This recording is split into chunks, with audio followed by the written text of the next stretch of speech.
नमस्कार दोस्तों, हमारे YouTube चैनल में आपका एक बार फिर स्वागत है। यहाँ MPG के MCQ सीरीज पार्ट 5 लेके आए हैं, जिसमें आपको जनजाति और कुछ साहित्यकारों से रिलेटेड क्वेश्चंस मिलेंगे। आपको पहला क्वेश्चन है कि वॉरियर एल्विन ने देश का सर्वश्रेष्ठ नृत्य किसे घोषित किया। वॉरियर एल्विन, इनका नाम जरूर याद रखना, जिन्होंने जनजातियों के ऊपर ढेर सारा साहित्य लिखा हुआ है। मध्य प्रदेश में ये रहे हैं और मध्य प्रदेश की एक आदिवासी महिला से इनने विवाह किया हुआ, जो कि मंडला की थी। तो इनका इतिहास मध्य प्रदेश के ऊपर है ढेर सारा। तो वॉरियर एल्विन ने देश का सर्वश्रेष्ठ नृत्य जो है गौर नृत्य को घोषित किया है, जो कि मारिया जनजाति में किया जाता है। कौन सी जनजाति में? मारिया जनजाति के द्वारा किया जाने वाला गौर नृत्य, जिसे इनके द्वारा देश का सर्वश्रेष्ठ नृत्य किया गया है। मारिया युवक जो है गौर नाम का एक पशु होता है, जिसके सींग सिर में पहनकर नृत्य करते हैं। गौर पशु जिसके सिर के जो सींग होते हैं उनको पहन के ये नृत्य करते हैं। तो वॉरियर एल्विन ने देश का सर्वश्रेष्ठ नृत्य गौर नृत्य को घोषित किया है। दूसरा क्वेश्चन है कि मध्य प्रदेश में अनुसूचित जनजाति आयोग का गठन किस आर्टिकल के तहत किया गया है। तो अनुसूचित जनजाति का गठन जो है किस आर्टिकल के, ये जो है 1995 में इस आयोग का गठन हो गया था। और किस आर्टिकल के तहत हुआ है? तो इसका आंसर है 338A 338A आर्टिकल के तहत जो है इसका गठन किया गया था। इसके तहत जो है ST 338 के तहत SC और B के तहत OBC। तो ये 3 आर्टिकल हैं और तीनों में अलग अलग समुदाय के लिए, अलग अलग जातियों के लिए आयोगों का, कमीशंस का गठन किया गया है। 338 में जनजाति आयोग है, 338A में जनजाति, ठीक है। तो 338 में जनजाति आयोग, इसमें अनुसूचित जनजाति और इसमें OBC, है ना। तो पिछड़ा वर्ग आयोग के लिए किया गया है, तो जरूर याद रखें। तो इसका आंसर हुआ 338। ये हमारे भाग संविधान के भाग 16 में आता है, जो कि विशेष वर्ग के लिए कुछ चीज़ें दी गई हैं, जिसमें 330 आर्टिकल से लेके 342 आर्टिकल तक आता है। तो इसको जरूर पढ़ें, जरूर याद रखें। अगला क्वेश्चन है कि निहाली भाषा किस जनजाति में बोले जाने वाली भाषा है। निहाली भाषा, तो निहाली भाषा जो है आपके कोरकू जनजाति में, कौन सी जनजाति में? कोरकू जनजाति में निहाली भाषा। निहाली भाषा कोरकू जनजाति में बोले जाने वाली भाषा है। तो कोरकू जनजाति कौन सी भाषा बोलती है? निहाली। हलवा जो है कौन सी भाषा बोलती है? तो ये हलवी भाषा बोलती है। गोंड जनजाति में आपने देखा होगा, ये जो है गोंडी भाषा बोलती है। इनकी फेमस भाषा कौन सी है? गोंडी। फिर उसके बाद डोरली भाषा भी गोंड जनजाति की है। और कोया। तो ये 3 भाषाएं, 1 2 3, ये किसके द्वारा? गोंड जनजाति के द्वारा। कोया, डोरली, गोंडी, ठीक है। और भील भाषा में कौन सी होती है? तो भीली आपने सुना होगा। उसके अलावा काटलो भाषा है। बरेली नहीं है, बारेली।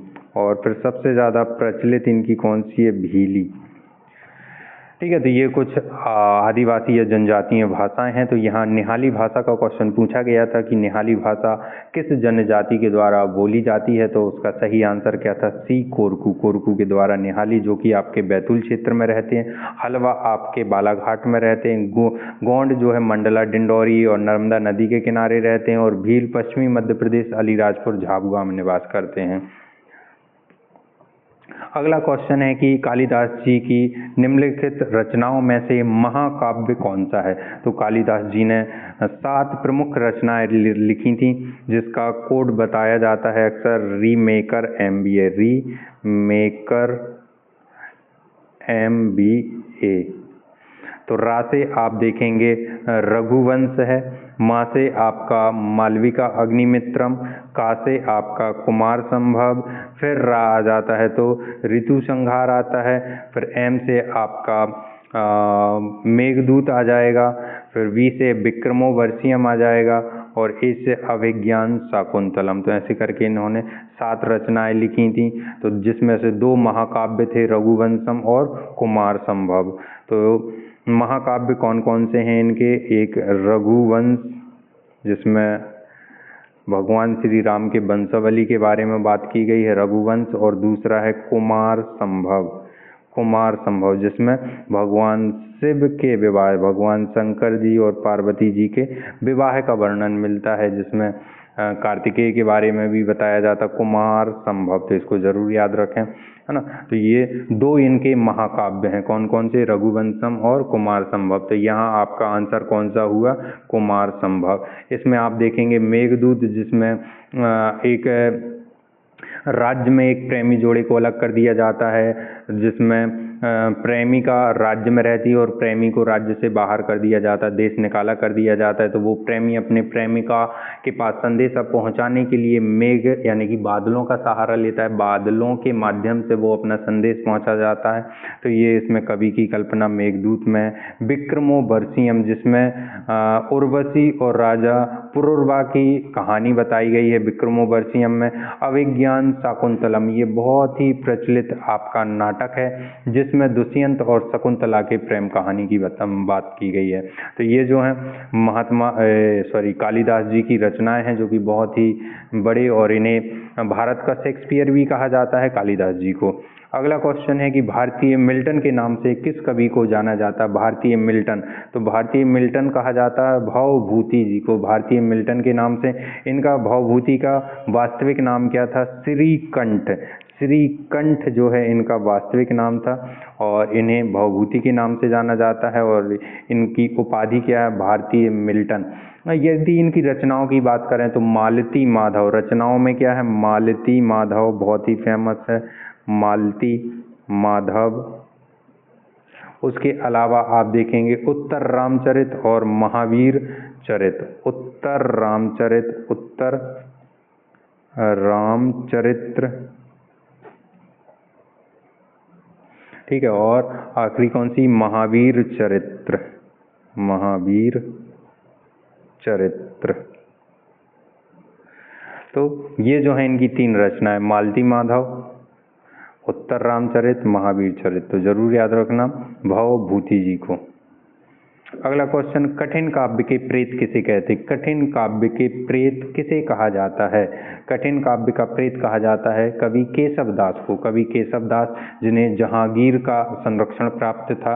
कवि केशव दास जो कि हमारे मध्य प्रदेश के ओरछा क्षेत्र से रहे हुए हैं, या बुंदेलखंड क्षेत्र में, बुंदेलखंड की शौर्य भूमि का इनमें इनका नाम आता है। शौर्य भूमि में इन्होंने भी बहुत सारे साहित्य लिखे हुए हैं। तो केशव दास, कवि केशव दास, इन्हें कठिन काव्य का प्रेत कहा जाता है, और ओरछा के नरेश इंद्रजीत के दरबार में भी रहे हैं, और इन्होंने श्रृंगार रस पे ही सबसे ज़्यादा अपनी रचनाएं लिखी हुई हैं।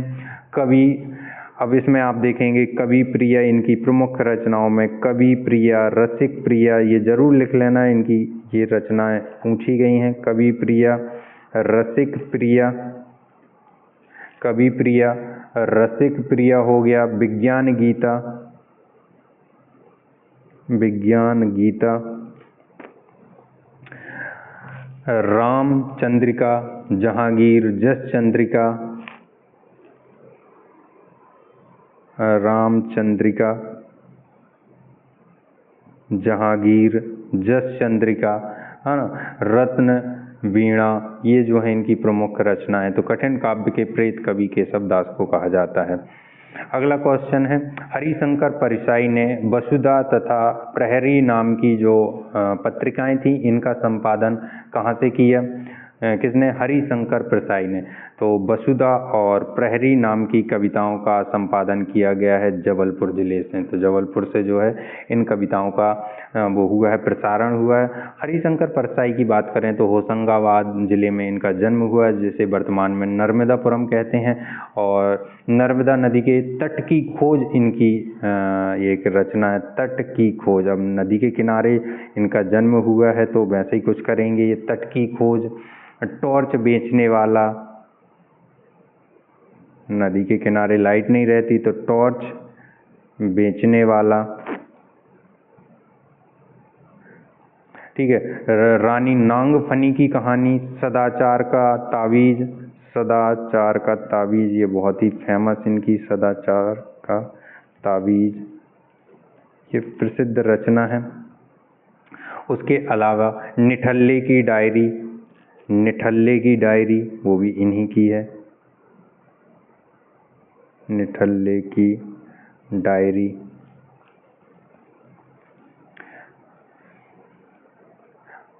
ठिठुरता गणतंत्र, ये भी इन्होंने नाटक लिखा है, ठिठुरता गणतंत्र।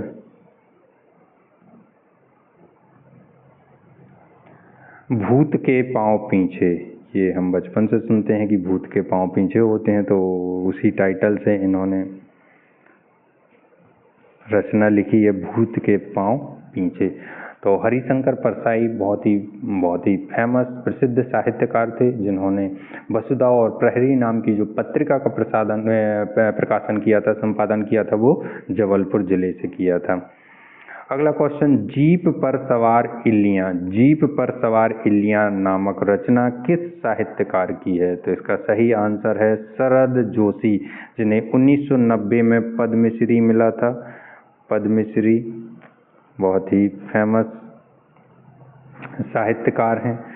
और परिक्रमा, जीप पर सवार इल्लियाँ, एक था गधा, अंधों का हाथी, तिलिस्म, फिर किसी बहाने, राह किनारे बैठ, मैं और केवल मैं। तो ये कुछ इनकी रचनाएं हैं जो कि बहुत ही प्रसिद्ध हैं, जिसमें आपने परिक्रमा नाम सुना होगा, एक था गधा, अंधों का हाथी, ये जरूर पढ़ना, जरूर याद रखना। तो ये सब किसकी हैं? शरद जोशी, जो कि व्यंग्यकार थे, और इनका जन्म कहाँ हुआ था? उज्जैन में हुआ था, उज्जैन में इनका जन्म हुआ था। ठीक है, ये हो गया। अगला क्वेश्चन है आपका, औरत जात नामक रचना किसने लिखी? तो इसका सही आंसर है मुल्ला रामूजी, मुल्ला रामूजी, जो कि भोपाल के हैं, भोपाल में उनका जन्म हुआ है, और गुलाबी उर्दू के जनक माने जाते हैं। गुलाबी उर्दू एक शैली होती है, उसके जनक माने जाते हैं, और उन्हीं के द्वारा औरत जात नामक ये रचना लिखी है। उसके अलावा लाठी और भैंस, अंगूरा व मुसाफिर खाना, ये और अन्य रचनाएं हैं, जिसमें से औरत जात इनकी बहुत ही प्रसिद्ध है। मुल्ला रामूजी कहाँ के? भोपाल के। उसके बाद निम्नलिखित में से किस कवि को नर्मदा पुत्र कहा जाता है? तो अमृतलाल बेगड़, जिनका जन्म जबलपुर में हुआ था, जबलपुर जो कि नर्मदा नदी के किनारे संस्कारधानी कहा जाता है। तो नर्मदा पुत्र के नाम से अमृतलाल बेगड़ को, क्योंकि इनकी जितनी भी रचनाएं हैं सभी नर्मदा नदी पर प्रकाशित हैं या चित्रित हैं। नर्मदा तीरे तीरे सौंदर्य की देवी नर्मदा, नर्मदा तुम कितनी सुंदर हो, अमृतस्य नर्मदा, ऐसी बहुत सारी रचनाएं जो कि अमृतलाल बेगड़ के द्वारा लिखी गई हैं, और पूरा साहित्य नर्मदा नदी के ऊपर होने के कारण इन्हें नर्मदा पुत्र कहा जाता है। तो हमारा ये वीडियो आपको कैसा लगा, कमेंट करके ज़रूर बताएं। Thank you.